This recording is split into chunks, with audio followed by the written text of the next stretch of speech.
Bien. Alors, donc, ce que je vais faire aujourd'hui, c'est continuer à démontrer des résultats d'estimation a priori et de régularité. Donc, ce que l'on a vu la semaine dernière, c'était grâce à la méthode des caractéristiques, comment pour les équations dériver des équations d'Hamilton-Jacobi, c'est-à-dire, et je vais tout de suite les réécrire, si U est une fonction qui va de RD dans RD, et plus exactement de RD croît le temps 0 l'infini, puisqu'on veut des résultats de régularité globale et non pas locale en temps. Local en temps, il n'y a pas de souci. Ça, j'en reparlerai, mais ça, c'est quelque chose de très très simple à montrer qu'il existe. La régularité est vraie sur un intervalle de temps maximal. C'est du Cauchy-Lipschitz, c'est pas très compliqué.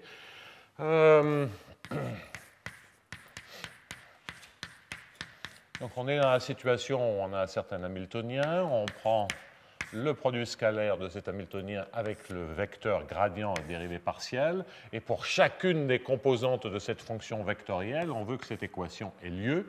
Alors, éventuellement, donc ici, avec un f de x, et puis éventuellement avec une somme sur alpha, bêta, a alpha, bêta, des constantes pour l'instant, d2 sur des x alpha, des x bêta de u. Et toujours, donc le a alpha bêta ne dépend pas et est le même pour chacune des coordonnées de u. Et le a alpha bêta est une matrice qui est positive ou nulle. Bon, alors donc pour ce qu'on a fait pour l'instant, toutes les données sont régulières, c'est-à-dire aussi bien la donnée initiale qui sera toujours supposée monotone régulière, et H et F sont réguliers. C'est-à-dire, par exemple, c'est infini, U0 c'est infini, question. C'est est-ce que il existe une solution régulière et dont on sait déjà qu'elle sera monotone et unique. Alors, je reviendrai sur l'unicité parce que l'unicité, on l'a démontré, quand je dis on sait déjà, on l'a démontré pour A alpha bêta égale à 0. Alors, les questions d'unicité, il y a beaucoup de sujets à aborder, et on va les aborder tranquillement les uns après les autres. Alors, le premier thème que je vais aborder, c'est le thème où on a une interprétation en termes de contrôle optimal. C'est-à-dire que l'on peut remonter, on s'attend à ce qu'il y ait une solution, et je mets l'unicité de côté, donc si a priori on sait qu'il en existe une, elle sera unique. Donc c'est la situation où on peut remonter à une équation d'Hamilton-Jacobi-Bellman.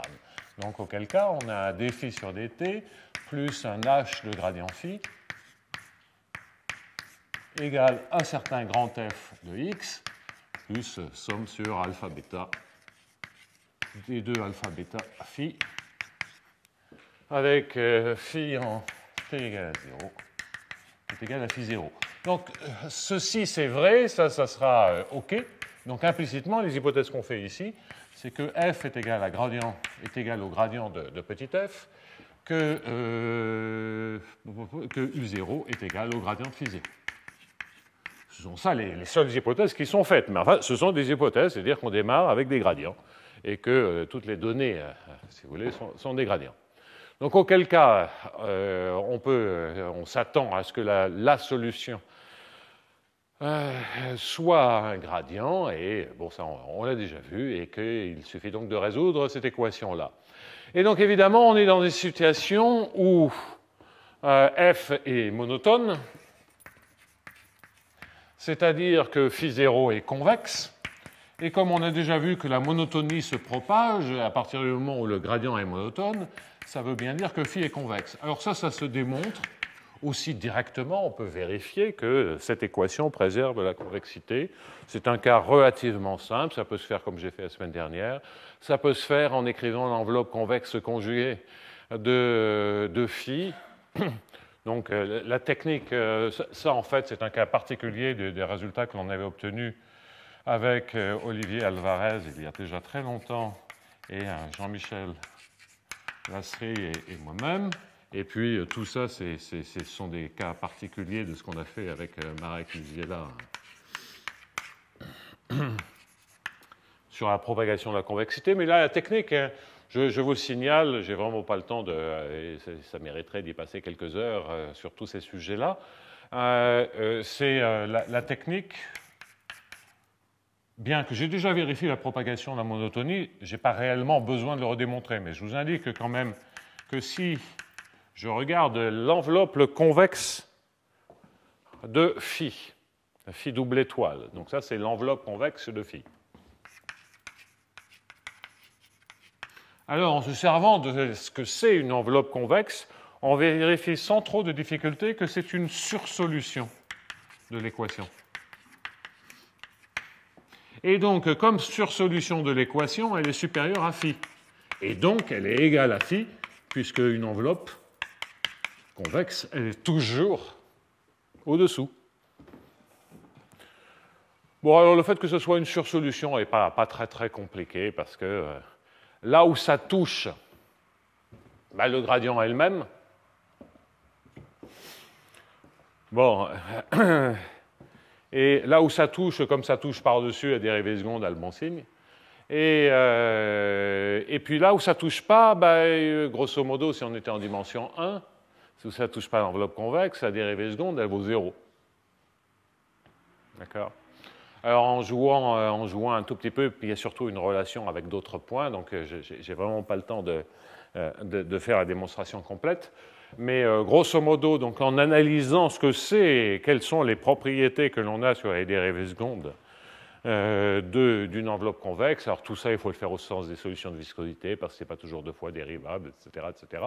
Mais ça se fait de manière assez transparente, et c'est une autre manière de démontrer la propagation de la convexité.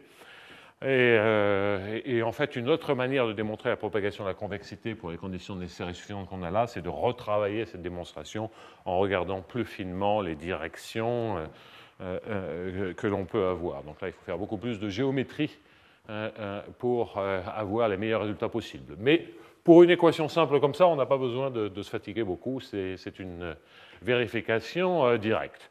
Donc, si vous voulez, ce que l'on peut... la question que l'on se pose, c'est effectivement, est-ce qu'il y a propagation de la régularité? Et la question que je vais me poser vers la régularité, ça sera de démontrer des estimations a priori sur U, ça sera très simple, et surtout sur DU. Donc ça sera ce genre d'estimation a priori. Bon, alors les estimations a priori sur U, c'est pas très intéressant, c'est pas très difficile. Les estimations a priori sur U, donc remarque, estimation a priori sur U, c'est très simple, parce qu'on a une équation, chaque UI vérifie une équation parabolique, entre guillemets, avec un champ de vecteurs qui est ce qu'il est. Et donc, on a le principe du maximum, c'est-à-dire que UI est majoré par une constante si initialement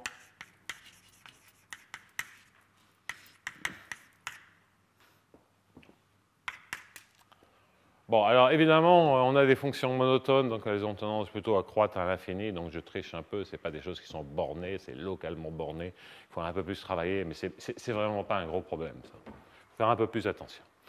Donc les estimations a priori sur UI sont relativement transparentes parce qu'on a une équation parabolique. Et donc la vraie difficulté, c'est bien entendu d'obtenir une estimation sur gradient U.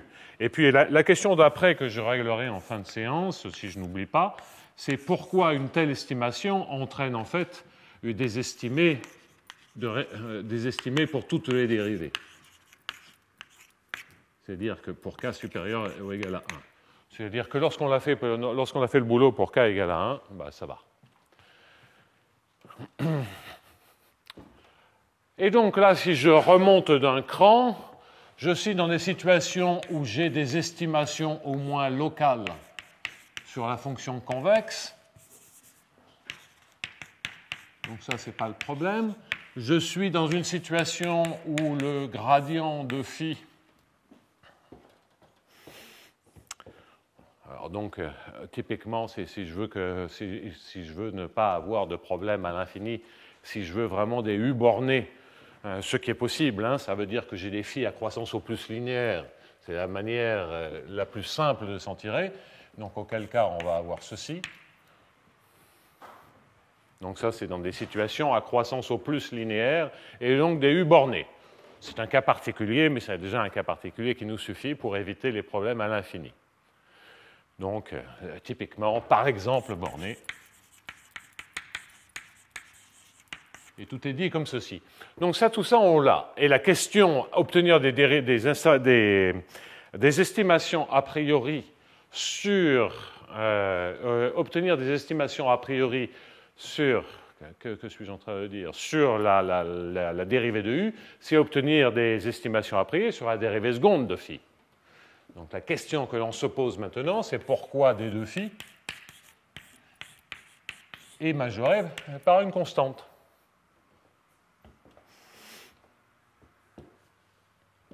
Je le répète, c'est une conséquence de ce qu'on a fait la semaine dernière lorsque les A alpha bêta sont nuls. Grâce à la méthode des caractéristiques. Et ensuite, l'autre question que j'ai repoussée, ça sera pourquoi c'est vrai, pourquoi ça entraîne en fait que toutes les dérivées sont bornées. Bien, alors donc nous sommes dans cette situation où les dérivées, où on cherche à estimer les dérivées secondes. Et en fait, je vais travailler avec l'équation U pour éviter d'avoir 10 000 indices, mais en sachant que U est un gradient. Le fait que U soit un gradient, cela voudra dire que DI-UJ, si U est égal à gradient phi, ça veut dire fondamentalement, je vais pouvoir me servir du fait que DI-UJ est égal à DJ-UI. Donc je vais analyser cette équation et obtenir des estimations a priori sur DU en me servant de ce fait-là. Ce sera donc un cas particulier. Alors, pour ce faire, eh bien, je vais me servir de la fonction auxiliaire du au carré, c'est-à-dire la somme sur les dj ui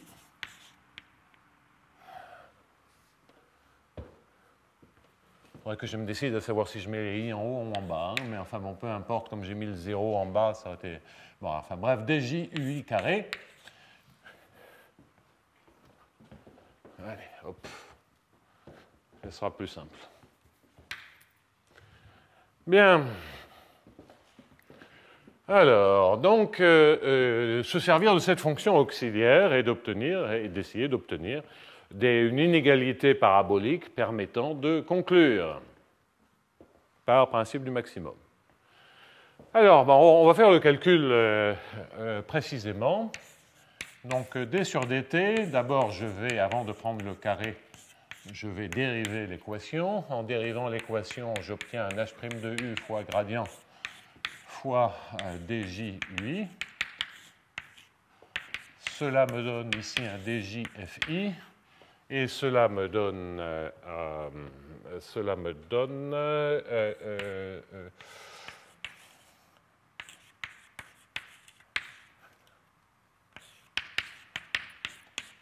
voilà. Et un terme supplémentaire qui est le terme qui provient de la différenciation du h, c'est-à-dire un moins h seconde kl. dl de ui, ça c'est le h',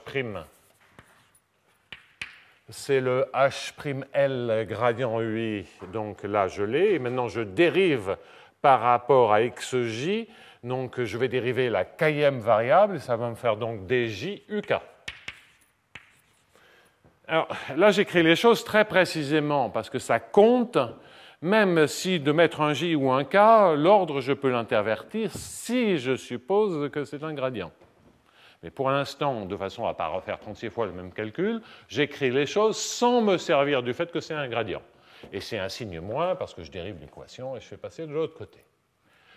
Donc maintenant, je peux prendre le carré et écrire que si j'appelle cette fonction accessoire, je l'appelle grand W, dw plus h' de u grade w égale 2 djfi dj ui.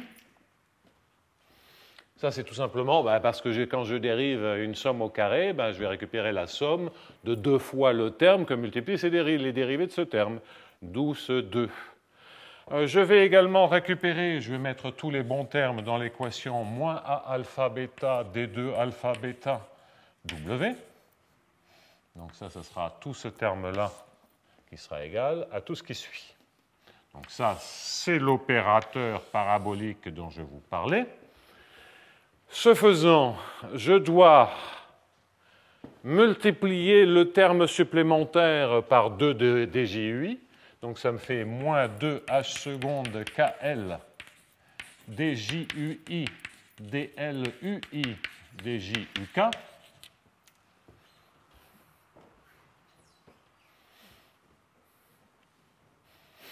Oui, je sais, hein, la veille des vacances de Noël, un calcul aussi monstrueux, c'est pas sympa.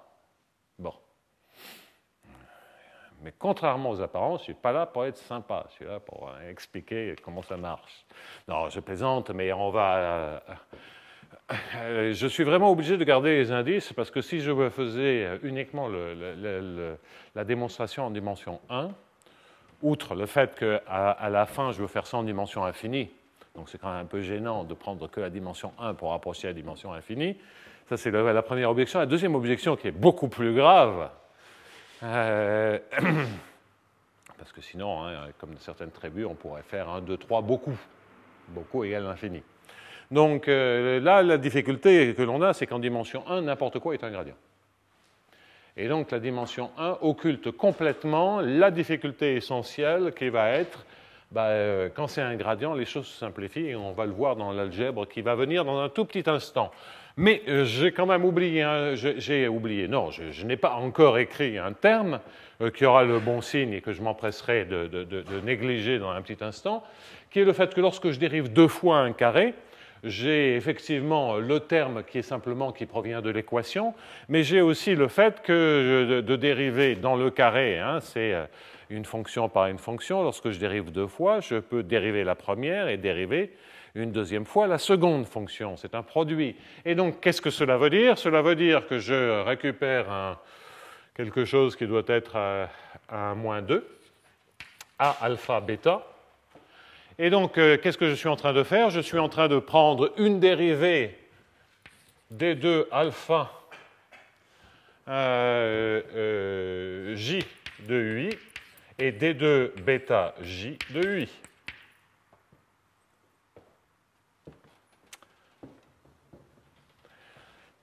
Et W est un objet qui est positif, je cherche à obtenir une majoration de W. Ici, j'ai une équation parabolique, si j'obtenais que ceci est majoré par quelque chose d'agréable, j'aurais une estimation a priori qui me tend les bras. Alors, précisément, qu'est-ce que je suis en train de dire? Je suis en train de dire que W en t égale à 0, bien c'est du 0 carré, ça a été supposé borné, et donc j'ai a priori une estimation là-dessus. Si je savais que tout ceci est majoré par une constante ou majoré par quelque chose d'agréable, j'en conclurais facilement, je vais mettre ici un C0, j'en conclurais facilement que W est effectivement majoré partout. Alors regardons un peu les termes. Celui-là est très agréable parce que ça se majore par C1 fois W 1/2. Donc ce n'est pas vraiment une constante, mais avec un tout petit Gromval, j'ai énormément de marge. Donc ça, ce premier terme, pas de souci.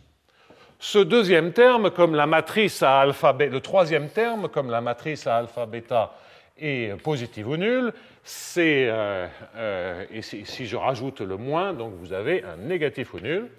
Pourquoi? Parce que c'est simplement la forme quadratique, vous fixez J, c'est la forme quadratique associée à alpha bêta.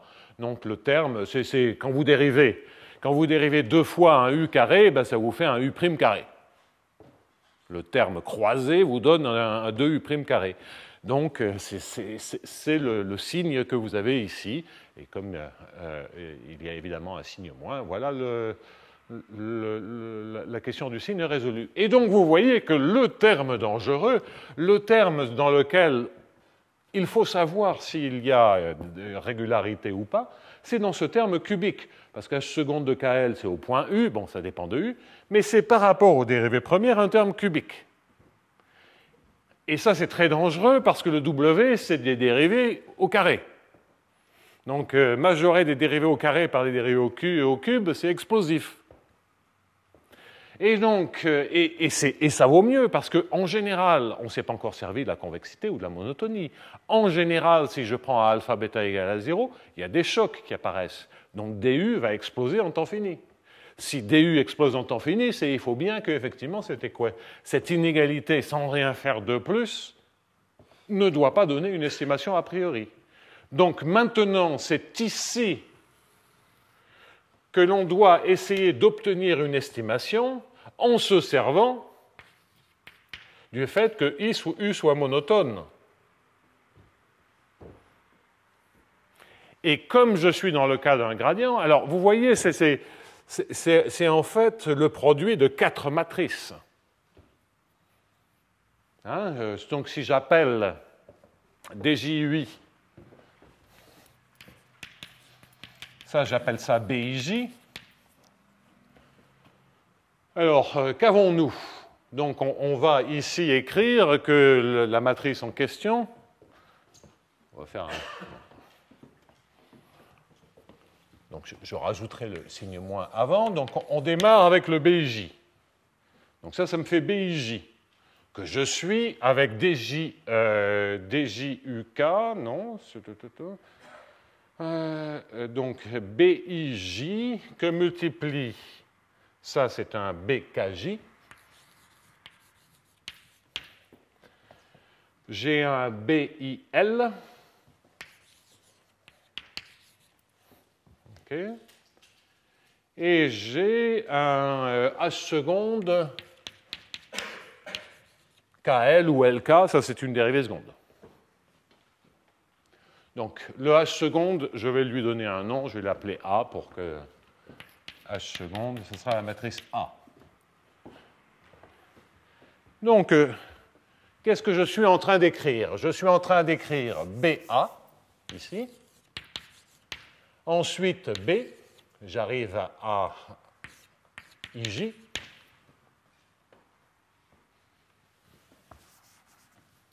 OK? Et donc, qu'est-ce que je suis en train d'écrire? Je suis en train de dire que ça, c'est la trace de BAB, B transposé.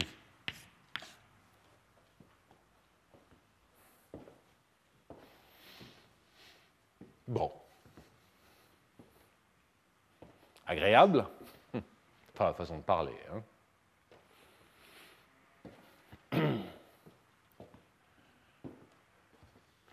Et la difficulté que l'on a là, c'est que ce que je sais, c'est que A est symétrique positive, et je sais que B est positive, en général. Et la difficulté que l'on a, c'est que si B n'est pas symétrique, cette trace, elle n'a pas forcément de signe. Pourquoi? Parce que si B, c'est simplement une matrice de rotation, bien là, vous avez quelque chose qui est B transposé, enfin, c'est rotation de pi sur 2 en dimension 2, hein, B transposé, c'est moins B. Et puis, si vous faites tout ce calcul-là, il n'y a aucune raison que ceci ait un signe. En revanche, si B est symétrique, qu'est-ce que ça veut dire B symétrique? Ça veut dire que B, c'est quoi? C'est le gradient de U. Mais ça, c'est symétrique si et seulement si U est lui-même un gradient, c'est-à-dire si on est dans le cas où on a un potentiel. Si B est symétrique,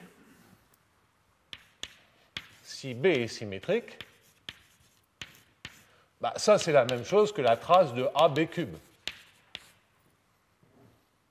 J'ai trace de AB égale trace de BA, enfin trace de BC égale trace de CB. Donc le A, le B, je le fais passer de l'autre côté, ça me fait la trace de A, B, B transposé, B. Donc trace de AB cube si B est symétrique, mais si B est une matrice symétrique positive ou nulle, B cube est une matrice symétrique positive ou nulle, A est une matrice symétrique positive ou nulle, la trace du produit de deux matrices symétriques positives ou nulles est positive ou nulle. Et donc tout ce terme-là, si U est monotone et si U est égal à gradient phi, là c'est la symétrie, tout ce terme-là, je peux dire qu'il a un signe. La trace est positive, donc moins la trace est négative ou nulle. Et donc, vous voyez, on se sert, de la monotonie, mais on se sert aussi du fait que ce soit un gradient.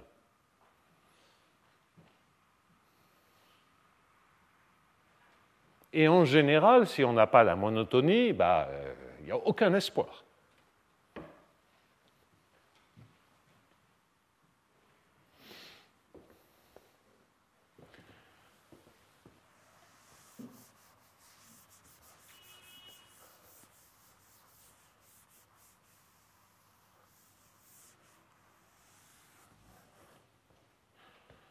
Bien. Alors, on pourrait dire quelque chose de plus à ce moment-là, mais je ne veux pas le dire maintenant. Donc là, pour l'instant, on voit que par symétrie, si on a la symétrie, c'est simple, on voit que c'est le produit de 4 matrices. Il y a 3 fois la matrice B et 1 fois la matrice A, et comme c'est une trace, on peut mettre tous les B d'un côté. Bon. Ou vous pouvez dire que c'est BAB fois B, BAB c'est symétrique positif ou nul, et B est positif ou nul, même chose. Enfin, donc de toute façon, il n'y a pas de souci, c'est un cas relativement simple. Donc dans le cas où cela dépend, où cela provient d'un gradient, l'inconnu provient d'un gradient, on a donc obtenu le résultat des courses, c'est que je peux effectivement jeter tous ces termes-là, et tout le second membre, pardonnez-moi, est majoré par C1 fois W1,5, que je peux lui-même majorer par Cauchy-Schwarz par un C1 carré plus W sur 2.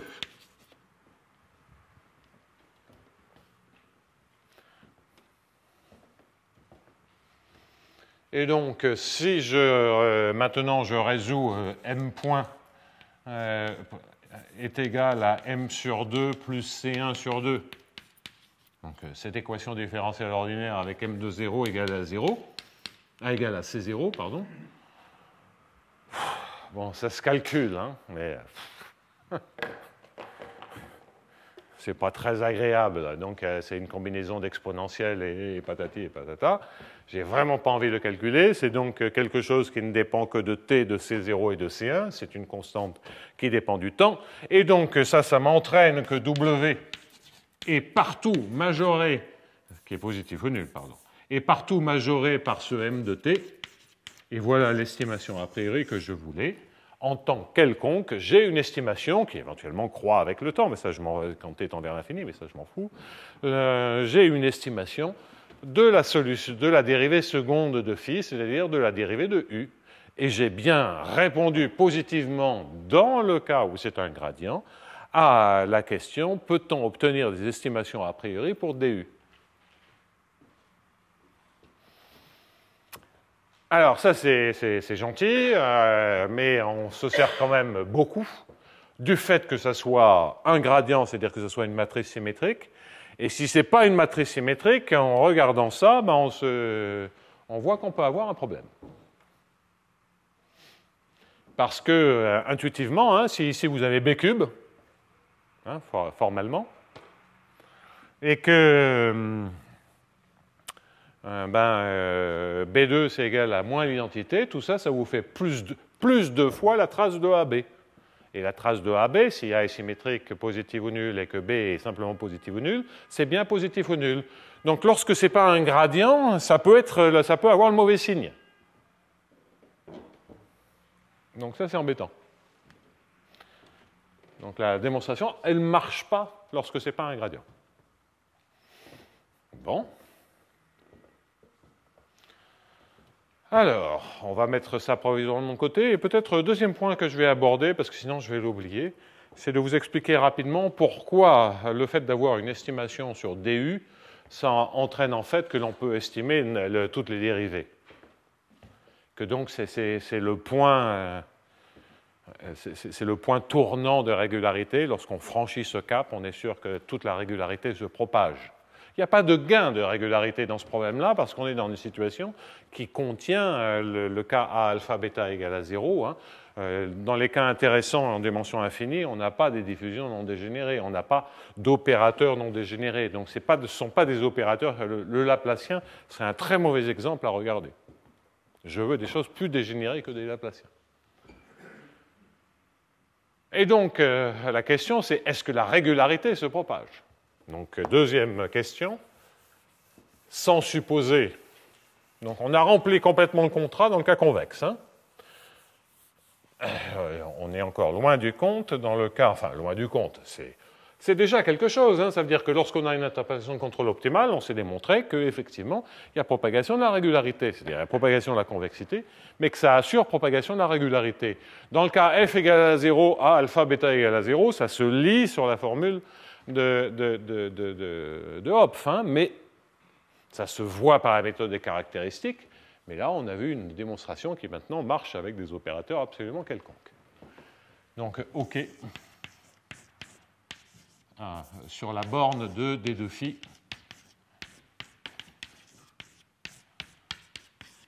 Donc ça, c'est démontré. Donc le deuxième point que je veux maintenant aborder, c'est de me poser la question, si je sais que DU est borné, pourquoi ça entraîne que D2U est borné? Alors ça, c'est assez typique dans les équations... beaucoup d'équations non linéaires, effectivement, à partir d'un certain rang, de continuer à dériver et continuer à dériver, ça rajoute des termes qui sont des puissances, mais des puissances de dérivées d'ordre inférieur, donc si on les a bornées, ce n'est pas très grave. Alors on va voir ça, on va mettre ça en place, et je ne vais vraiment pas essayer de faire les choses de manière très très précise, avec tous les indices, parce que ce serait absolument horrible. Donc, je dérive très brutalement l'équation deux fois. Si je fais ceci, évidemment, en dérivant deux fois, je vais récupérer du h' de u gradient des deux u. Je vais récupérer du... je vais mettre là le terme supplémentaire.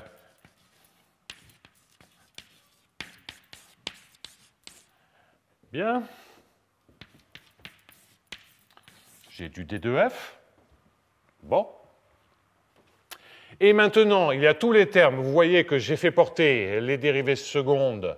J'ai dérivé deux fois, mais pour l'instant, je n'ai écrit que le terme qui correspond à dériver uniquement ça.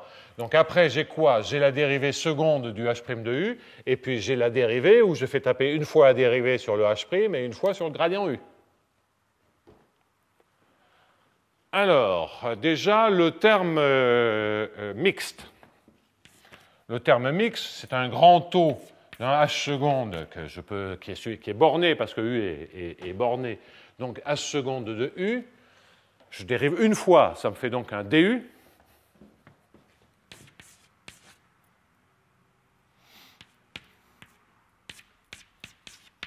Et un d2u. Mais h seconde est borné et du est borné. Donc tout ça, ça se majore par du d2u.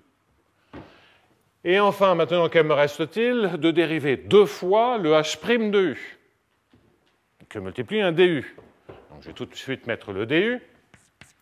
Et donc c'est un O de du, facteur de la dérivée seconde de h' de u. Alors la dérivée seconde de h' de u, donc ça fait la dérivée première, ça fait un h seconde de u du. Si je dérive encore une autre fois, ça me fait un h tierce qui est borné.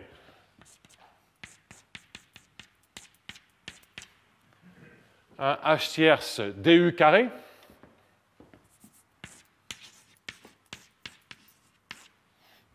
Donc là, j'ai du du cube, mais je m'en moque parce que du, j'ai obtenu une estimation a priori. Et j'ai aussi le terme qui consiste à dériver maintenant le d2u, et ça me fait du h seconde d2u.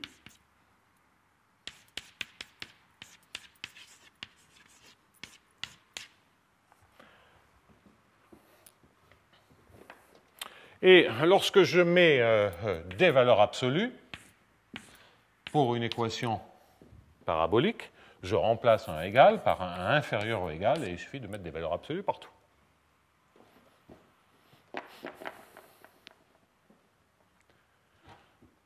Bon. Donc, si on élimine tout ce fatras avec des d partout, qu'est-ce qu'on a quand on regarde réellement ce qu'on a? Bien, on en déduit que d sur du, d, et puis je vais écrire vraiment l'opérateur plus h' fois grade moins a alpha bêta d2 alpha bêta de d2u, une norme matricielle quelconque, est majoré par quoi? d2f borné. Tous les termes avec du du, du h seconde, tous les du h tierce, tout ça c'est borné. Le du c'est borné. Et donc vous voyez que ce qui vous reste ici, c'est une constante, maintenant disons C2, 1 plus d2u. Et donc j'ai une inégalité elliptique au plus linéaire.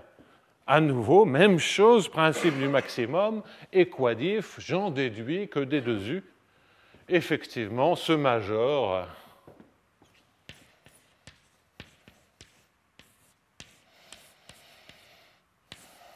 Enfin, CT, c'est avec d'autres exponentielles.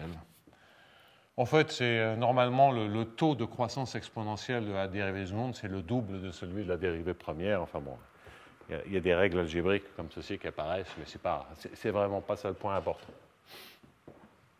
à citer. Voilà, donc ça c'est pour la dérivée seconde. Vous pourriez me dire la dérivée troisième. Bon, je vous fais ça, mais après on prend la dérivée km. Il n'y a que des dérivées d'ordre inférieur qui apparaissent. Et le terme d'ordre maximal en dérivée, à partir du moment où on a passé le premier terme, il sera toujours d'ordre inférieur. Ça se comprend, parce que pour obtenir un terme de dérivée d'ordre k, eh bien, on va l'obtenir toujours avec des termes d'ordre inférieur qui auraient été précédemment bornés, si k est supérieur ou égal à 2. Il n'y a que lorsqu'on dérive une seule fois. Lorsque vous dérivez une seule fois, vous récupérez un gradient u ici qui est là, et en dérivé de ça, vous récupérez un autre gradient u. Ça vous fait du gradient u carré. Et ça, c'est explosif. Ce n'est pas linéaire en gradient u. Donc voilà pourquoi la dérivation dangereuse, c'est la première fois. Après, ça sera d'ordre inférieur. Donc effectivement, voilà pourquoi, une fois qu'on a compris comment on avait des estimations a priori sur du, on a en fait des estimations a priori sur toutes les dérivées qu'on veut. Et donc, la propagation de la régularité, ce n'est que la propagation du caractère lipschitzien de U, c'est-à-dire de la borne sur les dérivées premières. Bon, alors donc là, j'ai mis de côté complètement les histoires de régularité. Il faudrait peut-être d'ailleurs que je vous parle peut-être aussi un tout petit peu d'unicité lorsqu'on a la régularité. Je vous signale au passage que ce genre d'argument permet aussi de comprendre pourquoi on a des solutions en temps petit. Donc, une remarque. Et ça, tous les jeux à champ moyen, je vous ai toujours dit, en tout cas lorsque toutes les données du problème sont régulières, il y a des résultats d'unicité généraux, d'existence de solutions régulières et d'unicité, si l'intervalle de temps n'est pas trop grand. Et là, on le comprend bien, parce que si on revient en arrière et qu'on fait les choses brutalement, ben, qu'est-ce que ça veut dire faire les choses brutalement? Donc je reprends la démonstration de tout à l'heure. Et donc, j'ai écrit que dw, c'est le même w que tout à l'heure, plus h' gradient w, moins a alpha bêta, d2 alpha bêta w. Donc, qu'est-ce qu'on a obtenu? Le dernier terme est toujours négatif ou nul. Celui-là, il n'est pas méchant. Et bon, ben, qu'est-ce que je vais faire? Le terme qui est entre les deux, si je ne sais pas me servir du signe, et je ne peux pas me servir du signe parce que les résultats en temps petit ne supposent aucune monotonie. Donc si je prends W1,5, ben, la seule chose que je peux faire, c'est mettre ici W à la puissance 3,5. Je dis brutalement que ça, c'est les dérivés.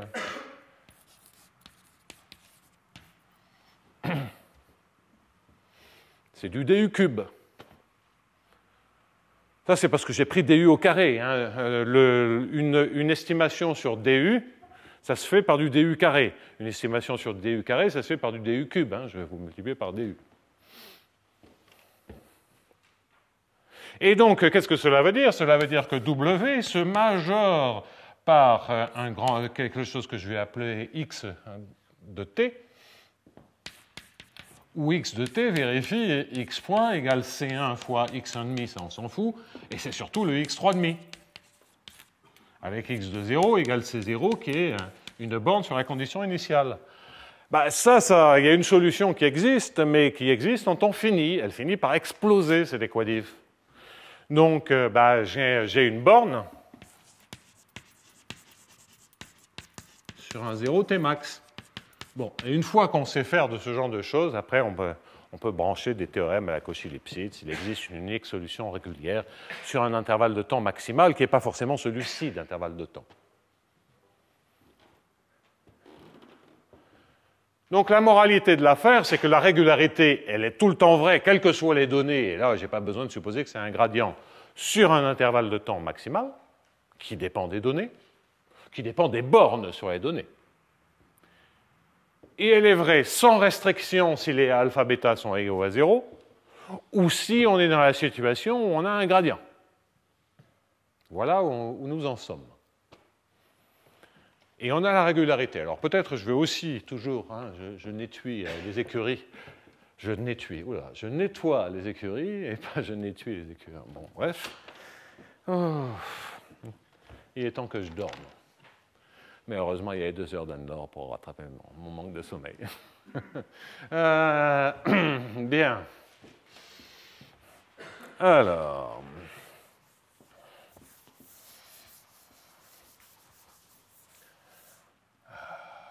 Bien.